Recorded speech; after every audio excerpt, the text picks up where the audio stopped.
All right, let's get straight into it. I am a white, middle-class, cisgender man. I don't want to misgender you or make any assumptions, but I think it'd be fair to say that neither of you fit that category. Are there things that you can say because of who you are that I can't say or I shouldn't say?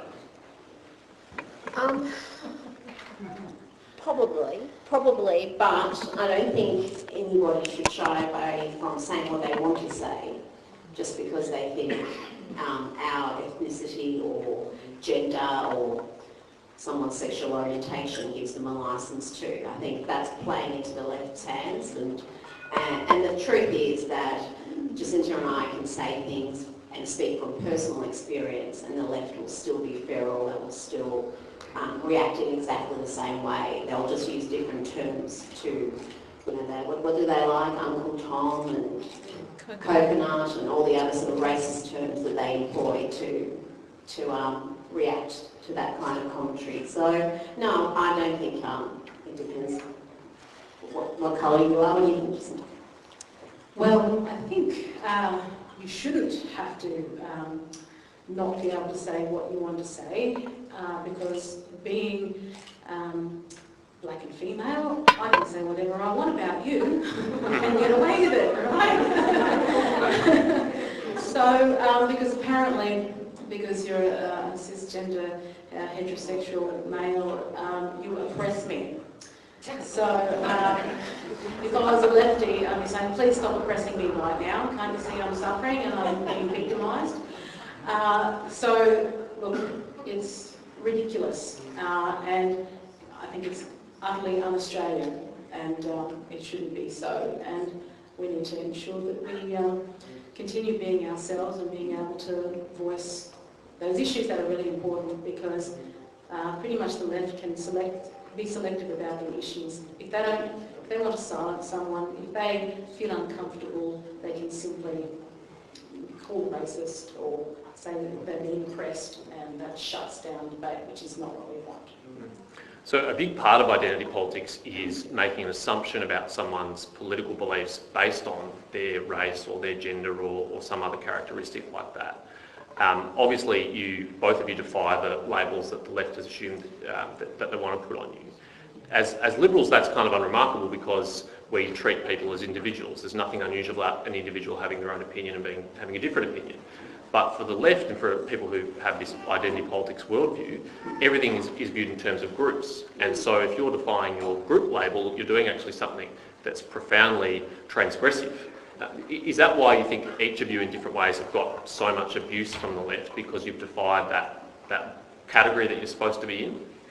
Yeah, I think there's this notion when people, Aboriginal people or people who claim to be Aboriginal come at me, it's as if they have some sense of ownership of me because my mother is Indigenous, and somehow I am a traitor, or I'm doing the wrong thing to them simply because I talk about the fact that Aboriginal women in some parts of this country are 85 times more likely to be hospitalised because of family violence, which is a result of majority being Aboriginal men.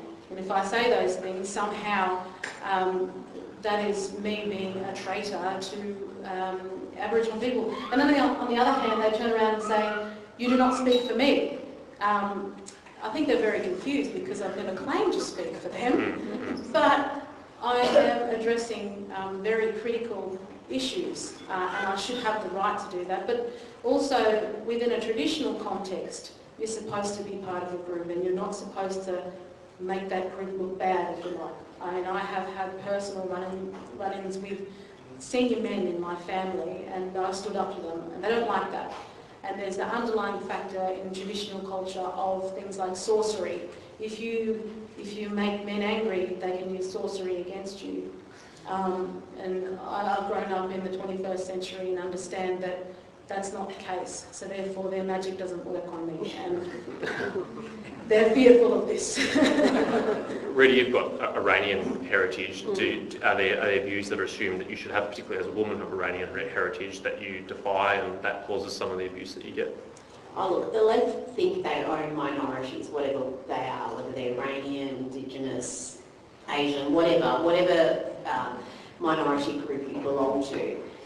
They think they own you, and if you don't behave like their obedient migrant pets, they lash out and they can become very vicious. And beneath that veneer of virtue, quite often they're very much racist and bigoted. And it is racist to presume that someone thinks a certain way because of their colour, that they can't possibly think for themselves and come to a position from their own experience or from their own learning, that they have to mindlessly parrot some leftist position. Otherwise, they've betrayed their own. So I think, it doesn't matter what your background is. If you're some sort of a minority, they think they own you. And it's amazing to see people who are constantly preaching about tolerance and openness and having an open mind turn very vicious and racist at the first sign of opposition from someone who is of colour. They can't handle it very well, because with you they can just say, oh, you're a racist, white guy. And they do. Whilst with me, they've just got to come up with a new insult, I guess. Yeah. So identity politics is obviously becoming increasingly influential on the left of politics. Left-wing political parties are getting more and more captured by this. Do you think political parties on the right of the spectrum, this is a question for both of you, are immune from that? Are we able to resist that identity politics, or are we going to fall into the same trap that the left has? Oh, look, there's the tribalism that both sides have. And you do see it from both sides, where there's a double standard. They hold their own to a lower standard than they would their political opponents. There's a bit of human nature in that. But I do hope that Conservatives never look at people and see their colour or their even socio-economic background or religion or whatever defining characteristics and put them in categories, because I think that pretty much is against Conservative principles. I think that Conservatives in general are different to the left, because the left, I had a funny experience the other night. I was in Darwin, and I did used to be part of the music scene, so I was very much surrounded by lefties, and I look back now and I cringe, but I was in one of these situations where I was surrounded by them again and watching a performance, and it dawned on me that when I'm amongst a group of lefties, they look at me, and you can see them ticking over and thinking, oh, how should I approach her, because clearly I'm Indigenous. How should I approach her? And they some of the first things they say is that, they make these assumptions that you're on par with them. I think some people recognise me and get scared and walk away, but otherwise there's just this automatic sort of way that they'll react and treat you, whereas when you're, amongst Conservatives, it's just the fact that you're another human being. We address one another, we get on with one another, we can spark up a conversation, we can debate one another, we can agree and disagree, but generally, that's what we have. And I don't think, I think that's what stops us from becoming like the left and taking on political correctness. I think deep down inside it's not possible. What about the rise of white identity politics that we see a little bit around the world, particularly Europe and the United States, but I guess here in Australia too, on the fringes of the right, where is that the kind of reaction that you'd expect to see from identity politics on the left? Is that the natural reaction, and how do we guard against that on our own side of politics? I think when it comes to extremism, when the left become extreme, obviously the right will also become extreme as well. I think that's also natural. So it's up to those of us with half a brain to ensure that we are in fact the majority, and we can remain calm, if you like. I mean, sometimes I feel like going a bit mad and wearing a top saying, I love white people or something. Imagine that. My dad is white. Yeah, exactly. And the funny thing was, I was once interviewed by the Alice Springs News. This was coming out of the last council elections, and the journalist had said to me, you know, I find it quite interesting that in the last council where, you know, you seem to be quite comfortable, but there are a lot of grumpy old white men on that council, and you're an Aboriginal woman. I looked at her strange. I said, look, I regard myself as everyone's equal. You know, I'm not looking at them and thinking, oh, geez, I'm in a room full of grumpy old white men. No, I'm their equal. They treat me that way. And not only that, but you know what? My dad's a grumpy old white man, and I happen to be a daddy's girl. So, yes, I get on with grumpy old white men. Surprise, surprise. Rita, what do mainstream centre-right political parties need to do to make sure that we don't get defined on the same terms as the left, that we don't get dominated by that kind of white identity politics in response? Well, I think that part of it's such a small segment. The way the media blows it up, you'd think it was some exploding numbers of, you know, KKK types marching in the street, and it is a really minuscule number. I remember there was a few marches in the US in the last 2 years, and there'd be more media at them than actual participants. Yep. But it would get this saturation media coverage as if this is a big deal. It is, and I think that's one of the things, and I think Conservatives do it already, they just disown those groups. So the alt-right, when it first started, it was not what it is now, and then it kind of fractured and it got disowned by a lot of Conservatives who were sort of around it because they could see some of the white nationalist ugly elements coming in. And we don't want that, because that is the flip side of the left. That's exactly the same values that they subscribe to, just, you know, with white identity as opposed to minority identity. So we don't want any part of that. But it is such a small, but you can understand the rise of it when you suppress free speech, when you can't increase tolerance and diversity by suppression, and that's what's happened so much in Europe, where people haven't even been able to have debates without people screaming racism and shutting them down, and then you do have the pendulum swing too far the other way, and that's not healthy either. So I just hope we don't follow down those footsteps in some of the places, particularly across Europe. Yeah, it seems also that one of the effects of identity politics is that symbolic issues have outsized importance in politics. So I think, Jacinta, of your work, where you get massive media coverage for your Defence of Australia Day, which I'm sure everyone here welcomes, but the work that you've done on child protection or domestic violence, which is probably much more substantively important, doesn't get the same kind of attention. What do you think? Why is that? Because it's easier. I was just having that conversation with someone in the audience before about the fact that who was the comedian the other day who said that Aboriginal women were ugly or something. Trevor Noah. Yeah, Trevor Noah. I really didn't pay much attention to it because, once again, it's one of those things that I just don't feel is very important. But yeah, it is really. It's letting the victims down. It's letting the most marginalised down. When it's so easy for the left to jump on symbolism. I mean, we have had. We're seeing it all over the place, even in my own council. We just had a big debate about whether we should fly the Aboriginal flag up on Anzac Hill, which is a memorial for the Anzacs, and my stance was that no, it's a contentious issue. That is a memorial, and all our servicemen and women fought under that flag of all different backgrounds, and so that's the Australian flag. So we should keep the Australian flag and find another suitable place within our community, because they were calling it, this is reconciliation. We're going to put a flag up here and everyone has to agree with this, and if you don't agree with it, too bad. And what's happened is the left have hijacked this idea of reconciliation as well and said, these are all the things you have to do, particularly if you're a white person in this country, because we're calling it reconciliation. Whereas my understanding is when everybody actually comes to the table and agrees on terms together. That's what my idea of reconciliation is. So we've now got the Aboriginal flag flying on special occasions on what is an Anzac Memorial hill. So, you know, and what the councillor who said, you know, this is going to help bring about, you know, solving the really difficult issues. Well, that same night, a whole bunch of windows were smashed down the street, houses were broken into, we've got huge issues with youth crime and abuse of Indigenous children, and it means absolutely nothing. Sorry meant nothing to the numbers of children and women out there who are suffering. And again, sorry is another prime example.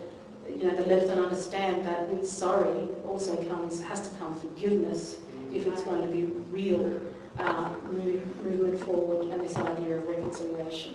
And just on these kind of more substantive issues, there was a bit of a crossover about 2 weeks ago between the symbolic and the substantive when we had that taxpayer-funded report into domestic violence released, and it attributed in part the domestic violence that Indigenous men perpetrate on Indigenous women to colonisation. You have a few things to say about that. Now's a good time to say some more. How can I campaign against violence, but some of these people I just want to... So, look, I'm absolutely sick to death of this idea that somehow Aboriginal men are, when reports like this come out, they infantilise Aboriginal men and take away all responsibility from them, whereas they need to get off their asses and take responsibility for what is going on to our women. And for all the Aboriginal men that say, oh, please don't demonise me, I'm a good man, well, get off your ass and condemn the men who are committing these crimes.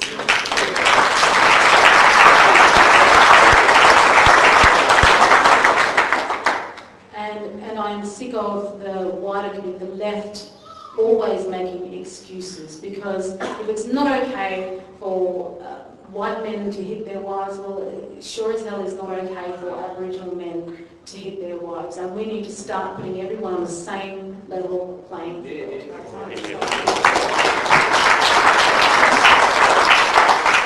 Rita, one of the landscapes where this division is most evident is in your sector, in the media, and we've got a few solid warriors like you and your friends, but overwhelmingly I think it would be fair to say, probably even at News Limited, that it's dominated by the left, certainly among journalists. Why has the left been so successful in capturing the media landscape? Yeah, people would be shocked to know that because the linear elements of the left in News Limited, some evil right-wing conspiracy, but we wish. The overwhelming majority of the editorial staff and journalists at the Herald Sun would very much be left or leaning left. It's just the nature of the industry, the overwhelming majority of that industry. Same with Hollywood and arts community in general, lean a certain way. I don't know how long it's been like that, but certainly for a very long time, and that's reflected in the media coverage, sadly, and I think that's getting worse and worse. There used to be some lines between news and opinion, and those lines are getting very much blurred, and trust in the media in the US is at historical lows, and I can see us following that trend, which I think is really disappointing for an industry that needs its audience more than ever. You've got to treat them with respect. You can't put your own slant, your own biases on news reports and not have the audience pick you up on it. They're too sophisticated, they're too smart, most of them, for that. But what Jacinta said, and she's so brave, because I see the crap she cops, and it is absolutely reprehensible, disgusting stuff. And she's one of the few who speaks about it. And I write about the plight of Indigenous women, and you can write the most straight piece, just quoting statistics, talking about what they're facing, talking about a couple of recent incidents that are particularly horrific. And the activists in that sector come at you, and they are feral, and they are malicious, and they are so ugly and active. I think they're some of the worst activists of anything. They make the anti-vaxxers look like, kids play. And they just let down that. And I can see people shying away from writing about it, because even the news reporters who just there's no opinion, there's no, trying to push a particular agenda, just reporting a straight news story from a police press release, and they get absolutely hounded. And I can see people being shy to enter that discussion. We really do end up leaving some skin in the game, and Jacinta's one of the few people who actually cares enough that she leaves skin in the game, and she should be commended, because too many people are scared, and they might say a few things and then they back off. And I loved you taking Bill Short into account, because him and Mr. Cooper in the outback talking about the terrible rate of Indigenous kids being taken from their parents. Hello, and Jacinta had the perfect line. Would you allow your children to be remaining in those terrible circumstances? And we do have this bigotry and low expectations, where if there was a blonde, blue-eyed kid, there would be no chance that it'd be left in that danger. And Aboriginal children are, and I think it's the biggest crisis in our country by far. It is the biggest issue, and very few people talk about it. Jacinta, Andrew Bolt's written about the Indigenous industry that has sprung up around ostensibly helping Indigenous people, not very successfully, judging by the results. How monolithic is that? How dominated is that by one worldview? Or are there people who share your concerns and just maybe don't have the courage that you do to speak about it? I think there are a lot of very fearful people out there. I get a lot of messages from people that work in remote communities who thank me for speaking up. But the thing is with remote communities, if you step on a TO's toes, you can be cast out of a community. I've had people talk about atrocious things that have gone on in communities, and they felt like they can't say anything about it. I know a lot of people in my own community who work within child protection, areas like that, who are so frustrated. There are a lot of Indigenous organisations that I believe that are not being held to account for the way in which they are wasting taxpayers' money and not doing anything to better the lives of Aboriginal people. I think it's happening all over the country. And they should be held to the same account as any other Australian business. And I think the body, ORIC, doesn't do the right thing in terms of when there is any kind of dysfunction with an Aboriginal organisation, or there's fraudulent activity going on, someone's ripping the place off. What they will do is they'll come in and mollycoddle the organisation. They might get rid of a few bad eggs, but they don't really hold anyone to account. There's usually no one is convicted of anything for any of the crimes, particularly if they're Indigenous.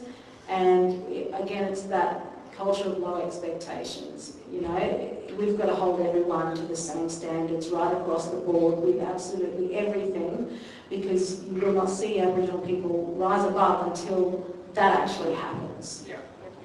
It was, I think it was George Bush who first coined the term the soft bigotry of low expectations. And it kind of captures it pretty well, doesn't it? Exactly, and that is the real racism that's going on in this country. That is the real racism, and it's coming from the left. Yeah.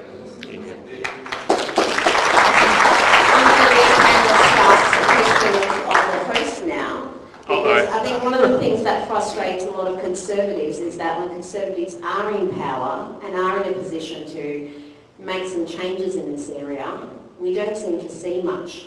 And I just think, what's the point? What's the point if once you're in power, that the courage isn't there to do something substantial to change the culture of these sorts of organisations?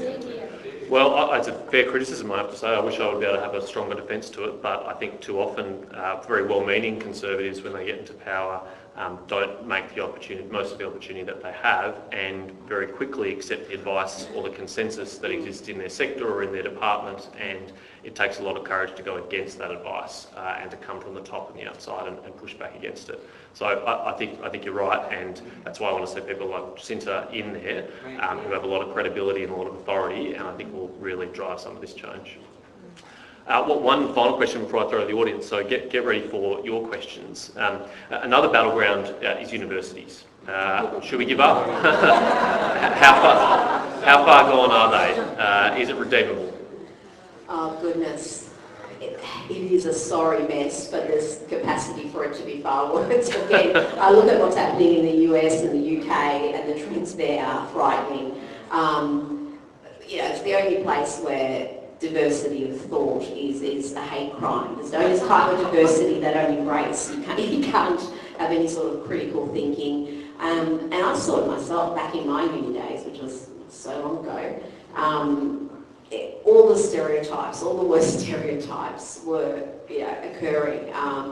And it really is troubling, but it starts far earlier than university, starting now in preschool. Some of the programs, particularly here in Victoria, that indoctrination starts young, and by university it's fever pitch. As far as something like the Ramsay Centre, I think that would be a terrible mistake. I just think that is just giving a big pot of money to people who will then make it into what they want it to be, because that's, I think with all the best intentions, I can see that turning into something completely destructive. So I don't know what the solution is. I think, you're seeing, again, if you look at the US trends,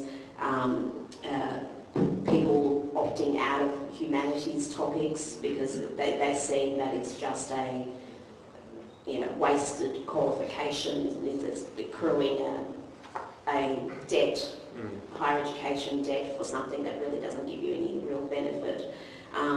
So as far as my child goes, I've said to him, if you're going to go to university, do something worthwhile. I don't think I'm going to be paying for you to be doing, feminist art therapy or something. You've got to do a course that has a job at the end of it. And I think as taxpayers, that's what we want as well, because it's not just the student who's sold false hope, it's all of us who are picking up the bill for these worthless degrees that are activism, they're forms of activism as opposed to academic excellence.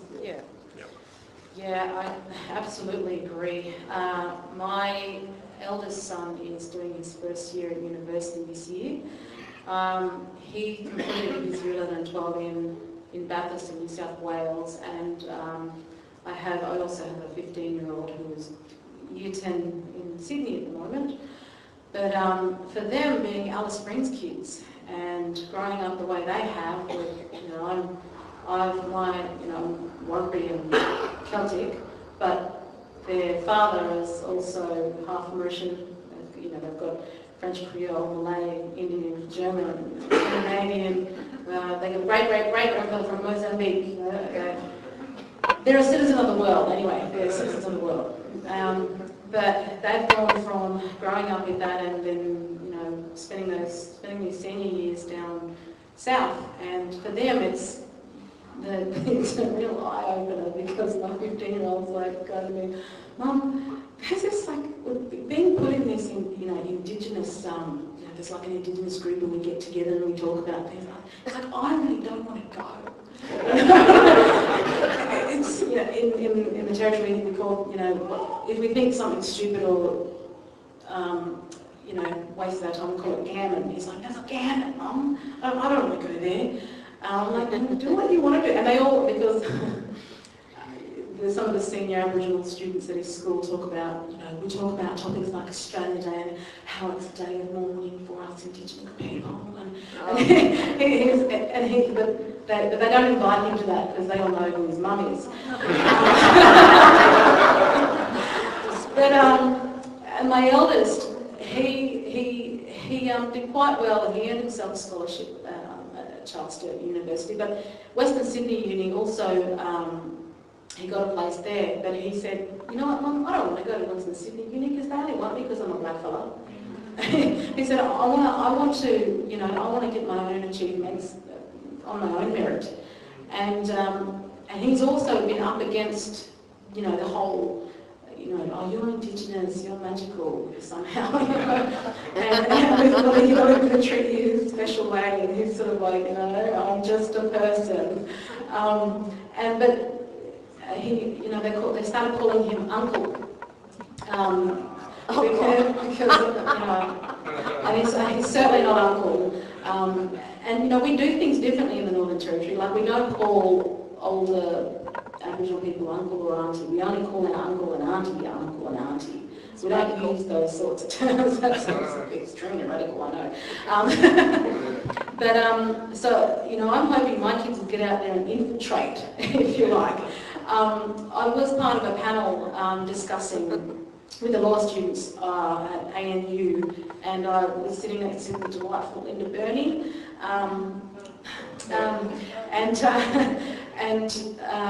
Asmi Wood, who was the senior lecturer on law there, and he's an interesting character actually. He's a Torres Strait Islander fellow who's converted to Islam. So that was a very interesting panel, and what I sort of said was that I was talking about the fact that, you know, what goes on in terms of traditional culture, because this is what I've grown up in, and I said that no one knows a culture like the person who has lived it, who lives it. Linda didn't take this very well, and took it quite personally, and turned around and said, well, let me remind all the students in this room that, you know, we Indigenous people come in all different colours, and it doesn't matter, you know, whether we don't live the traditional culture, we're still Aboriginal, which is basically, to me, that's, you can get stuffed, and any person, you know, Indigenous person whose first language is not English, who is living on the bones of their ass in the remotest parts of this country, the most marginalised, are not important to her, because she's more concerned about the fact that her wage is based on the fact that she claims to be Indigenous. And there are a lot of people out there where this is the case. And there are a lot of people out there where money has been siphoned away from the most marginalised because they tick a box. And I'm totally gone off the topic again.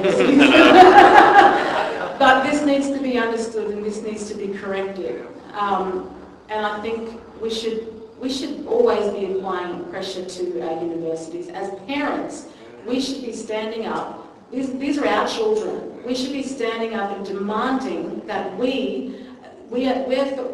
we want for our kids comes first and foremost, and we don't want ideology shoved down the throats of our children. Yeah, well said.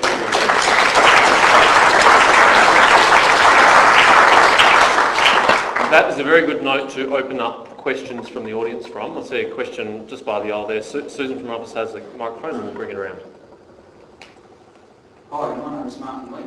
Now, my viewpoint's a bit dated because I left the Territory in 2003 where I worked for 10 years.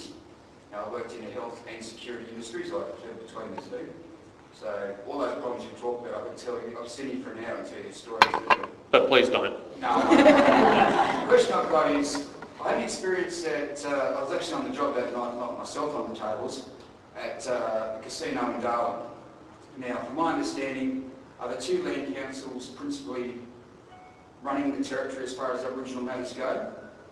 The Central Land Council and Northern Land Council? They are very powerful organisations. They are multi-billion-dollar organisations over the years, and they control the most marginalised Australians, in my view.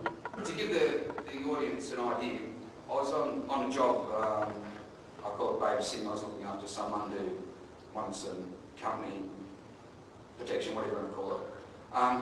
And there was a gentleman from the Northern Land Council, or revealed himself in the Northern Council. He lost $5,000, put another $5,000 on the table. And the gentleman I was minding sort of looked at him and he said, geez mate, you lost a bit tonight. And he turned around and said, I work for the Northern Land Council, that's royalty money. That wasn't even his money, that was money from some community that land was being mined. Now the reason I say this, we've had the recent incident in Alice Springs, which we don't need to go into details of, I imagine pretty well. 10 k's up the road you've got some of the ground that's got highest gold grades ever mined in Australia, and it's probably about $500 million worth of wealth in the ground. Until the people on the ground get some wealth or allowed the opportunity to develop, how are they going to get off the welfare cycle? Like, how is this nexus of the money's going to the land council and then it's just doled out, and the people whose land is actually getting behind and being exploited are lucky to get 5 cents in the dollar? How can you change that? This is exactly why I'm doing what I'm doing, because I've seen all this firsthand. I'm a traditional owner myself. I have seen the way in which the land councils basically give out chicken feed to traditional owners. There are divisions that are caused within families also as a result, because everyone wants money. There's nothing to show for the millions and billions of dollars that have come through in royalties. Nothing to show for it. There's been no investment in the future. The Land Rights Act needs to be reviewed so that, because land councils have stopped any sort of economic development on country owned by Aboriginal people. They're the ones that are holding it up. This push there's a groundswell taking place at the moment amongst groups right across the Northern Territory who are fed up with the way in which the land councils are treating Aboriginal people. They're supposed to be assisting with the most marginalised. They're supposed to be improving their lives. Nothing of the sort is happening and has not happened for a long time. David Ross, who is the CEO of the Central Land Council, who has been there since I was a kid, he and his family have done extremely well from his position. Now that things are changing, this groundswell is taking place and he's well aware of it, he's resigning. He's resigning, but I believe that all land councils need to be reviewed. There needs to be full disclosure of how they've all operated over the years. I know that within my own family, I have been present at land council meetings where it's held 10 kilometres out of the community, where there are no police present. I've witnessed my grandfather's sister punched at one of these meetings, and the meeting continue on. And in the end, it's the loudmouth bullies and men that get pulled to one side, and then they ultimately make the decision of how they're going to distribute $200,000 at a time. Which families are getting what and who gets what. It's another form of passive welfare, because it's untaxed. People just have this flow of money coming through. Straight away, it's either blown on alcohol or second-hand cars. And it's an absolute crime. And then there's nothing to show for it within communities. Communities are calling out for housing. They're calling out a number of things. There's $33 billion a year that is spent on Aboriginal people, and yet these billions of dollars in royalties. How much money can there be? I mean, in terms of, we talk about Aboriginal people living in third world conditions, but they are not living in third world conditions because they have an incredible disposable income, unlike those who come from actual third world countries. So it's the way this money is being spent. It needs to stop. There needs to be a review into all land councils and into the Land Rights Act itself.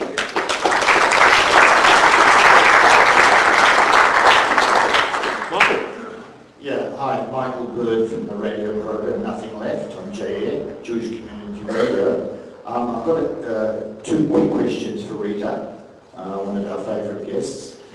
Number one, how do you explain the very odd alliance between the left, gay, LGBT and Islam? First question. And the second question is it racist to question, with the African youth gangs, is it racist to question whether we should be bringing in immigrants that obviously are not able to assimilate into our, say, Judeo-Christian culture? I'll take the first one first. There are some bizarre alliances amongst the left, and the Islamist leftist alliance is amongst the craziest, and particularly when you look at feminists and Islamists, because there's literally nothing they agree with other than their shared enemy, which is conservatives. And I always have a bit of a chuckle when I see the LGBT for Palestine signs. You wouldn't be holding that sign in the Gaza Strip, I can tell you. But I don't think there's too much depth to it. I think it's a combination of that bigotry of low expectations we spoke about. Again, talk about Indigenous communities. It's also true for the Muslim world. The plight of women in the Muslim world is pretty much ignored by feminists who are more concerned about man spreading and sexist air conditioning and Prime Minister's winking. They never talk about FGM and child brides and forced marriage and forced veiling, all the oppression that women will still live in 2018. So there is that bigotry of low expectations, plus that their number one objective is to defeat conservatives as opposed to actually helping women who need their help. As for our migrant intake, I think, again, we're a very tolerant, welcoming, sophisticated country, and we should be able to have these debates, whether we're talking about numbers or we're talking about the type of migrants and where they come from. I think that's an entirely reasonable debate to have. I'm not a fan of having any sort of blanket bans for any particular nationality or religion, but I think we need to bring people in who are willing and capable of assimilating and adding to the community, whether they're economic migrants or part of our humanitarian intake. And this whole Sudanese thing, I think, is just so absurd. The statistics can't be argued with. The overrepresentation is enormous. It's a worry. And you're not going to defeat that by blaming the media or pretending it doesn't exist. Of course, most crime is committed by Anglo-Saxons. The Sudanese are 0.11% of the population, but the level to which they're overrepresented is a concern. And if you're not concerned with it, then again, you've got no concern for that community or the wider population. Well said. Question right up the back. Thanks very much, Ben Goodfellow, my name. I'm a child psychiatrist and I've worked a little bit in the Kimberley, and my best mate's worked as an emergency physician in Tennant Creek for about the last 7 years. You're talking about royalties before, and he said royalties week is not a good time to be a woman or a child in an Aboriginal community from his experience. Just wanted to make a brief comment and a suggestion. I think the orthodoxy around all of these issues, it seems to be held by the 1,000 or so people in Australia who are part of the media, political and academic class. Every individual who works on the ground or member of these communities who I seem to speak to would agree with virtually everything that's been said here. And it's one of the most abject disappointments of the last decade has been the failure of conservative politicians, I think. And if there were, it's a party that I've supported very keenly in the past, but I do wonder what would be different if there was just a handful of politicians who could speak with half of the confidence and clarity that James does on these issues, to just using facts and being very reasonable to just push against that tide. I think the arguments of the left crumble underneath the data when they're resisted more than just a little bit. I know there's a lot of similarities between the discussions and debates about for African Americans and slavery in the US, and there's a lot of very effective conservative African Americans and others who are arguing against calls for things like reparations and many of the same issues, and I think that's perhaps a group of people and some arguments that we on the non-left side of this argument here in Australia can draw upon to continue to try and push against these trends. So if you can comment on that or just take it for what it's worth. Thank you. Thank you. Yes. Okay. I was on a panel recently at Dark Mofo of all places in Tassie, and the panel was on extreme speech, it was called. I do like to infiltrate wherever I can when it comes to lefties. People sort of go, why do you want to go there? I said, because these are the people that need to hear this the most. And there was a senior member of the Black Lives Matter movement on stage with me, and he was this 6 foot tall, handsome African American who was walking around like, on the dog's bollocks. Sorry. My husband's Scottish, he uses that term a lot.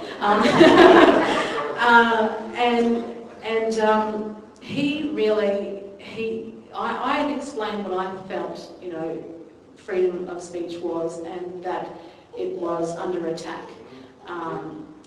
in the Western world, well, everywhere really, it's under attack. And his reaction to that was, "Oh, you're feeding the oppressor."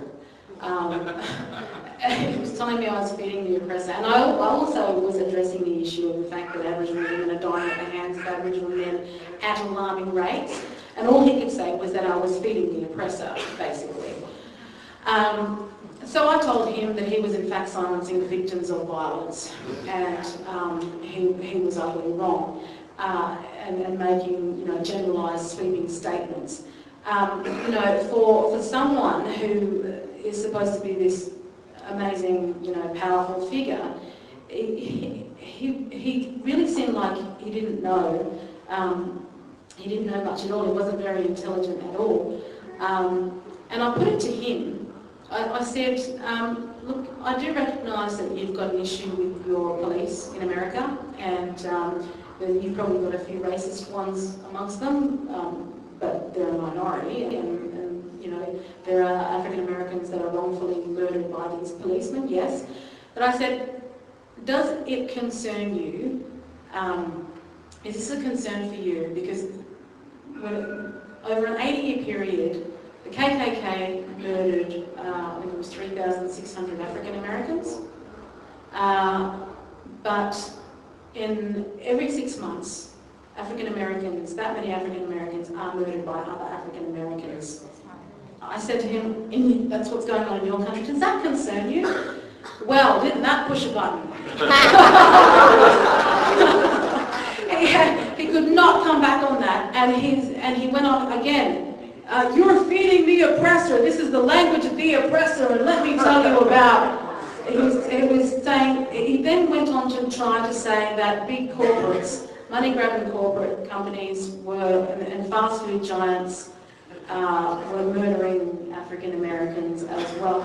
I did remind him that in fact, well, that's a pretty long bow to try and draw to say that Macca's is racist when they're actually, contributing to everyone's demise, not just African Americans. I think slowly there's a lot of people waking up. There are a lot of conservative African Americans who are saying, hang on a second, we are quite lucky, we've got to stop being victims. I mean, I basically said to this bloke, I said, you're actively, by claiming you're oppressed and you're a victim, you are in fact handing your power over. You're doing that. No one's doing that to you, you're actively doing that. And I think there are I think the more of us that can start speaking up, the better. I think once you take that plunge, you realise that all those nutcases out there who call us coconut and all kinds of names or whatever, they're big heroes behind a keyboard, but they will not approach you. They won't come to your face and say a thing. And I might see people in my own hometown, but I think, come on, have a go. But they never do. They never actually do. No. But how insulting. I remember that because I was invited to be on that panel and I told them to go get stuffed. I was in the mood for Tasmania. Totally should have come. I should have. If I knew you were there, it would have been a fun weekend. But how insulting to have a lunatic Black Lives Matter member there to present one extreme supposedly, and then to have you speak sense. You are mainstream common sense, and I hate that with the media where they try to have some diversity. And for them, any conservative is extreme right, extreme, controversial. Controversial. And that's the thing. And people want to be, you're so controversial. I'm like, really? Am I? Because about 80 to 90% of things that I write are very much mainstream. And the 10 to 20% where I'm not mainstream, I'm actually not conservative. I'm an atheist and I like Big Australia, and there's a lot of areas where I'm not, conservatives wouldn't agree with me. So that is just so insulting for me that you were, put with him, and it's like, oh yeah, you two are the two extremes. No, not at all. And I really do think that it's so destructive, this victimhood culture that's pushed on minorities, whatever you are, particularly if you're a person of colour, that you're a victim. You're going to be a victim for the rest of your life, and you've got amazing hurdles to overcome to And we don't. You know, in this country, you've got every opportunity, every legal protection. You want the lottery of life living here, and so many migrants are told, you know, you are oppressed, and you're going to always be oppressed. You're never going to be fully accepted. And it is bullshit. It's utter bullshit, and we've got to fight back against it. And it's not just the left. It's, you know, every institution, every publicly funded institution, increasingly privately funded, and you know the left's march through the institutions hasn't stopped at public institutions. You look at the corporates now, you look at their advertising, look at their messaging, look at the corporate virtue signalling. You know, they're very much what you see from the public sector, and that is a worry. That's what happens when you don't fight the culture wars. And I think for too long Conservatives thought, oh, we're above this, we're not going to get involved in that. Well, you know what? They've taken over everything and we've lost. So you've got to fight back, and that's one of the reasons I like Donald Trump. I wasn't a fan of his initially, but he fights, and too many Conservatives don't fight back, and we've got the situation we have now. 2 questions down the front here. Tony Wilmington. I have a question and also a little statement, because I am one of the odd people in that I'm a Celtic. I'm a migrant. I was a teacher. I was an art teacher. I'm a conservative. Wow. So I don't fit into any of the categories that we've been talking about. What concerns me to some extent in respect of the money that has been mentioned is going into various communities is the tick in the box. I have a form at home where I, after being what I said I am, had a tick in the wrong box because my doctor pressed the wrong key. No one has ever checked it.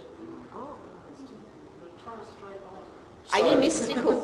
I am an Aboriginal Torres Strait Islander on that form. But what concerns me is that there's approximately 8 generations since white arrival. In 8 generations you have 512 direct relatives, direct grandparents, etc. Where I came from, we were invaded by the Romans 2,000 years ago, so how many relatives would I have that probably says I could be an Italian? When are we going to stop giving money to people who can select one of those 512 relatives and say, I am Aboriginal, and disregard the other 511? Because somewhere along the line we are going to get to the stage where technically everybody's going to be an Aboriginal, and we can't afford that. And I don't wish to be insulted by saying that. I utterly understand. It's brown privilege. In my view, I think I totally agree. You know, I think in our country we need to recognise the marginalised and those who are all right, and apply that to everybody who's marginalised. That's where we need to start, because there is, you know, I've seen it throughout my life. You know, I recognise it with my children. There are so many opportunities for Aboriginal people in this country, so many. And so many of those opportunities do go to people who have, you know, one ancestor who is Indigenous. And there's probably so many Australians who in fact do have an ancestor somewhere along the line that is Indigenous. And I think that's, we either need to do that, or we need to say, right, whose first language is not English as an Indigenous person. Because what you will find, of course, is that the most marginalised Indigenous people, their first language is not English. Sometimes it's not their second or third language. And maybe we need to apply that across the board, because, you know, I have 3 sons of my own, and I have a stepson. And there are so many ways that my sons can get ahead. There's so many, you know, grants that they can apply for. There's so many opportunities, so many people bending over backwards for them, and yet my little moon face half Scottish grandson, stepson, doesn't get to have those same opportunities. But he comes from the same family, and you know, we've still got to provide for him. And why should he miss out while my kids have all these wonderful opportunities thrown at them? You know, and that's the reason why my eldest decided, no, I don't want that, because I'm all right. You know, I've earned my position where I am at university. I don't need to go down that path. And it's like, you know, we look at the Closing the Gap report and the fact that there are all these university graduates. You know, there's far more Indigenous university graduates going ahead now, graduating. But I can bet you that not one of them is actually, and I'll say full-blood Aboriginal person because I can say that. My mum is full-blood. She's Workbeach. That's all she is. And so are half my family. But you can guarantee that none of them are the university graduates. And until we actually start getting those Aboriginal people through the system, that's when we know we're actually starting to achieve something. And that's what we need to start looking at as a country. Georgie Crozier.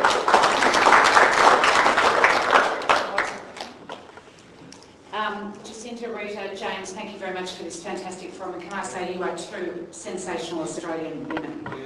And fantastic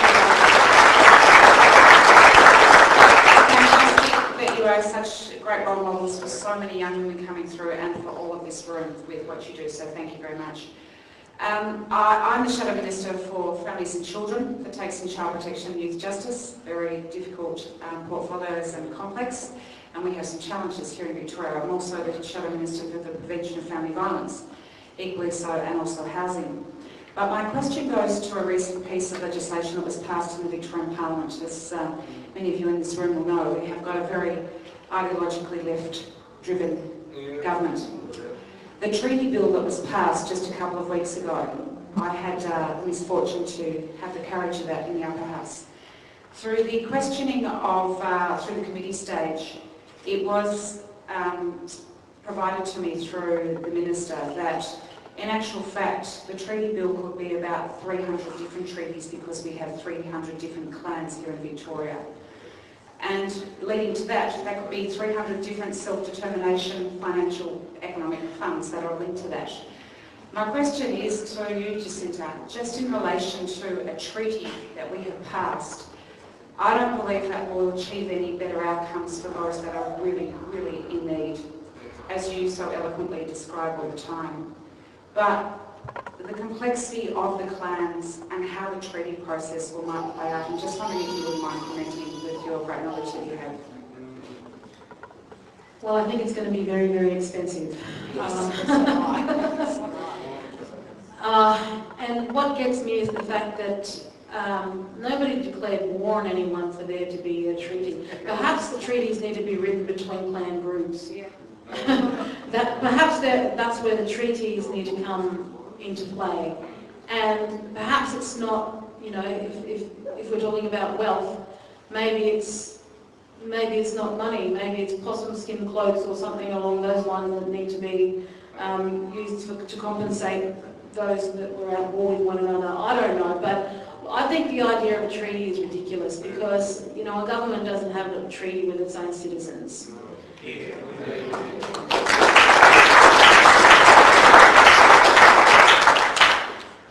And, you know, and the Northern Territory government think that they're going to go ahead and do the same sort of thing, and I just don't, well, firstly they've got the land councils who would become redundant, you know, if the treaty were to go ahead, have gone and put their hand up and said, oh, we're going to negotiate on behalf of all the groups, without even asking the groups whether we want them to negotiate on our behalf, but whether we wanted a treaty in the first place. And what do? Do I have a treaty with myself? Like, does the Price side of my family have to have a treaty with the France side of my family? That's my mother's maiden name. You know, it's ridiculous, and I despair for you because I don't know if I've got any answers because I just wouldn't go down the road of a treaty in the first place. And knowing, of course, that it's going to be a lot of taxpayers' money that's, as you said, it's not really going to produce anything. What we need to be doing is addressing issues in more practical ways and not, it's just a huge piece of symbolism in my view. That's it. I think we've only got time for about one more question, so we're going to come over here to the right. I haven't had a question yet. Look at him. He's right in the front.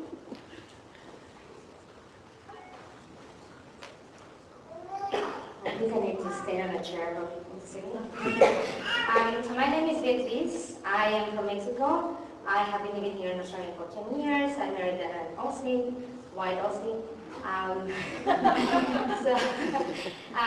I'm just going to quickly say a comment so you can understand where my question is coming from. Some years ago, my husband had a ticket. He went to court because he didn't want to pay that ticket. So he went to court. Before him, there were some people that had been driving without a driver's license and had done all these other things. But because they were immigrants, they didn't get to pay their ticket here. And then my husband went to court, dressed in a suit, his wife, his dog, and the judge said, no, I'm sorry, you have to pay your ticket. And the only thing that he was paying the ticket for was for going briefcase over the limit. So he came back home, he was very furious, he had to pay also for the time in the court and blah, blah, blah. And he told me, and I said, right, next time, you say that I am driving, I'll go pretend that I don't speak English, they'll see me, I'm brown, I'm short, I'm not from Australia, and we won't have to pay again. So, my question is, do you think the judicial system has been kidnapped from the left because of the media, or because they have really been infiltrated in that area? It has a lot to do with the appointments, and certainly here in Victoria we had a period with a certain Attorney General who stacked the bench with not just lefties, they're really lefties, they're very, very rare. So yeah, and it's a job for life. It's not something where you have scrutiny, where you have job reviews.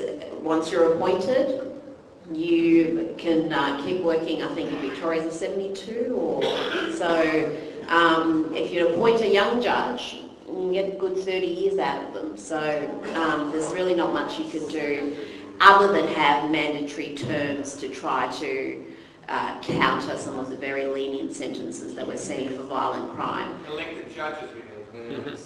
Elected judge, or perhaps having, not rest of their life terms, perhaps having a 5-10 year term, and then they have to seek reappointment. So there are ways around it, but they're not a profession that likes an interference of any kind. If you even just try to have a panel to have some community representation to talk about sentencing reviews, they even resist that. My advice would be you'd have to look at mandatory terms, obviously not all things like that, but for serious crime, but then they're finding ways to wiggle out of that too. In Victoria we've had mandatory terms for attacking emergency workers, ambulance, police, and we've had quite a few instances where there should have been 6-month minimum terms, and they've found a way not to apply that law, and people have been released. So yeah, it is very frustrating. It's certainly law and order is a top 3 issue in this state, and I would say for most of the country, number 1. Absolutely agree, and the same stands for when we look at the Black deaths in custody issue, and what the findings from that such that Aboriginal people aren't dying in jail because they're Aboriginal and our system is racist. They're dying because they're incarcerated at alarming rates. And but what we're also seeing is the fact that there's high recidivism, and there aren't very long sentences. If you're non-Aboriginal, if you're a white perpetrator, you're more inclined to get a longer sentence. You're also more inclined to die in custody as well, which we don't hear that enough of. But when it comes to family violence also, there are lenient sentences for perpetrators because they're Indigenous, and it is because of the whole black deaths in custody issue. It's ridiculous. It happens in the Northern Territory all the time. It's not just in criminal justice system, but also when it comes to family law. I've had people contact me where, the child has an Aboriginal mother and a white father, and they are no longer together, but the mother has had drug issues and the child has been removed. And the father is fighting, that child has been put into welfare, but the father is fighting for the right to look after his own child. And because he is white, he is not the first port of call. Or then he's been given care, but then the grandmother, who is Indigenous, has then fought to take custody of that child in the same dysfunctional family. And it's absolutely and utterly ridiculous that, because a child is Aboriginal, that child's culture is more important than that child's life.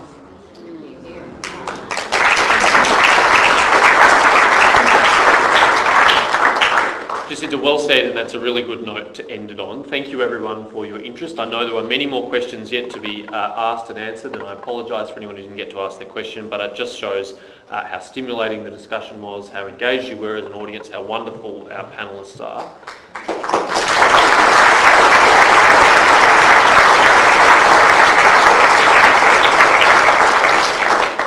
I organised tonight to help raise money for Jacinta's campaign, obviously, and also give you a bit of intellectual nourishment and stimulation, but I hope also to give you a little bit more hope for the future.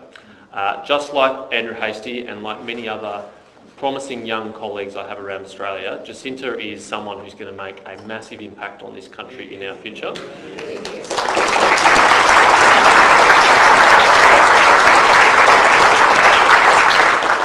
We just have to get her into Parliament first to make sure she can really do it. So I really appreciate the support in that, and I hope if you found this interesting that we can do more events like this with other people like Rita and Jacinta in the future. Thank you.